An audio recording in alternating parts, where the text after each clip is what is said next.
अस्सलाम वालेकुम। जावेद चौधरी साहब ने एक आर्टिकल लिखा और जनरल बाजवा साहब के हवाले से कई दावे किए, लेकिन अब मंसूर अली खान साहब ने अपने यूट्यूब चैनल पे उस कॉलम की तरदीद कर दी है जनरल बाजवा साहब के रेफरेंस से।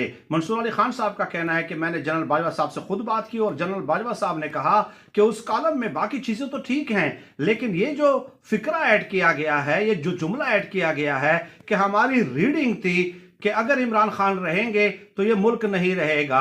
मंसूर अली खान साहब कहते हैं कि जनरल बाजवा साहब ने मुझे कहा कि आप मेरे रेफरेंस से ये कह दें, मुझे कोट करके कह दें कि ये बात मैंने नहीं कही। चुनांचे जनरल बाजवा साहब ने जावेद चौधरी साहब को झूठा साबित कर दिया है, क्योंकि यही एक फिक्रा था उस कॉलम में जो कि बहुत ज्यादा काबिल एतराज था और सोशल मीडिया पे इस हवाले से बहुत ज्यादा तनकीद व तनकीज हो रही थी। अब देखते हैं कि जावेद चौधरी साहब क्या कहते हैं।